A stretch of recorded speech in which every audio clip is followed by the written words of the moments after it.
Christianity is the largest faith in the world, claiming nearly a third of the global population. At its heart lies one extraordinary claim: that Jesus of Nazareth, executed by crucifixion, rose from the dead. But how credible is this claim? To explore this, we first need to address two key questions. Did Jesus of Nazareth really exist? And if so, is there evidence for his resurrection? The historicity of Jesus is widely accepted by scholars today.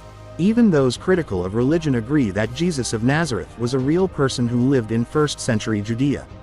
Ancient records, such as the writings of the Jewish historian Flavius Josephus, confirm this. Josephus, in two separate accounts, mentions Jesus, once as a teacher condemned and crucified by Roman authorities, and again in reference to the execution of Jesus's brother, James. Similarly, the Roman historian Tacitus, writing in the 2nd century, confirms that Jesus was executed under Pontius Pilate and that his followers had already reached Rome by his time. These accounts not only support the existence of Jesus but also align with the New Testament narratives, reinforcing the idea that Jesus was a significant figure of his era. Critics often argue that the New Testament cannot be used to verify itself. However, the New Testament wasn't originally a single, holy book. It began as a collection of independent writings, letters from Paul, apocalyptic visions, and accounts of Jesus's life, later compiled into the form we know today. Paul's letters and the Synoptic Gospels, Matthew, Mark, and Luke, are considered historical documents. Dr. Gary Habermas, a New Testament scholar, asserts that dismissing these sources ignores their historical validity. But what about their accuracy? Bart Ehrman, a leading textual critic, highlights issues such as missing original manuscripts, copyist errors, and evidence of later editions. For instance, the famous story of Jesus and the adulterous woman in John 7:53-8:11, where Jesus says, "Let the one without sin cast the first stone," is widely recognized as a later addition to the text. Despite these issues, most discrepancies are minor. The overwhelming majority of variations in ancient manuscripts involve spelling errors or slight changes that don't alter the meaning of the text. The discovery of the Dead Sea Scrolls demonstrates how meticulously ancient religious texts were copied, lending credibility to the idea that the New Testament we have today closely reflects its original content. Central to the resurrection story is the empty tomb. All four Gospels report that Jesus' tomb was found empty by his followers, yet critics have proposed alternative explanations. Could the disciples have fabricated the story? Unlikely. Jewish authorities, keen to discredit the early Christian movement, could have easily disproved the resurrection by producing Jesus' body. Yet they didn't, because the tomb was, indeed, empty. Another theory is that the disciples stole Jesus' body. But this raises logistical issues. Guards, likely from the Jewish Sanhedrin, were stationed at the tomb. Bribing or overpowering them would have been nearly impossible, especially given the severe penalties for dereliction of duty.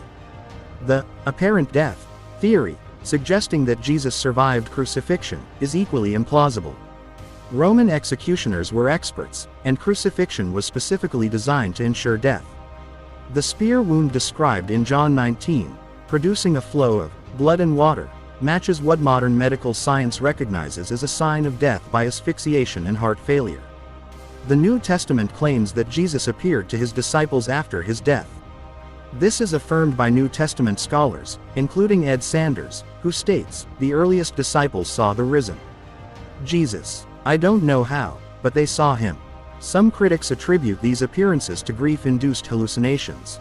However, this theory has significant flaws. Hallucinations are personal experiences. They cannot be shared by groups, yet the Gospels recount Jesus appearing to multiple disciples simultaneously.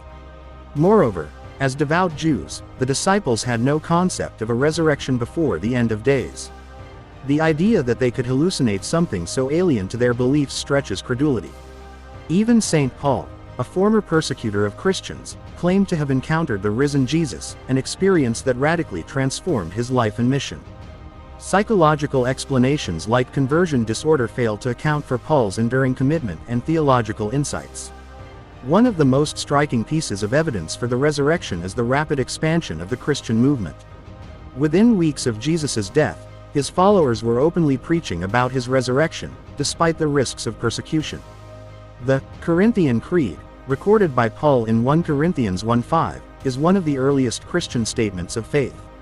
Scholars date it to mere months after the crucifixion, showing that belief in the resurrection was not a later development but a foundational element of the faith. Equally remarkable is the disciples' willingness to die for their beliefs. While not all their martyrdoms can be confirmed, figures like Peter, James, and Paul are well documented. These men, once fearful and in hiding, became bold proclaimers of the gospel. Their transformation suggests they genuinely believed in what they were preaching. The resurrection challenged deeply ingrained Jewish beliefs. The disciples not only proclaimed Jesus as the Messiah but also redefined the messianic role. Instead of a political liberator, Jesus became a spiritual savior. The early Christians even changed the Sabbath from Saturday to Sunday, marking the day of the resurrection. Such a dramatic shift would have been unthinkable without a powerful catalyst. Critics argue that the resurrection narrative was fabricated to legitimize the new faith. However, the Gospels themselves undermine this idea. They portray the disciples as flawed, fearful, and doubting, hardly the heroic figures you'd expect in a fabricated account. The embarrassing details, like Peter's denial of Jesus or the disciples' initial disbelief in the resurrection, lend authenticity to the narrative. While natural explanations have been proposed, none fully account for the resurrection's impact. Something extraordinary happened in Jerusalem around 30 AD, an event that transformed a demoralized group of disciples into bold evangelists and sparked a movement that would change the world. Whether one views the resurrection as historical fact or faith-based belief, its influence is undeniable. The resurrection remains one of history's greatest mysteries, a story that continues to inspire and challenge believers and skeptics alike. It's not just a question of what happened, but why it resonated so deeply, and how it reshaped the course of human history.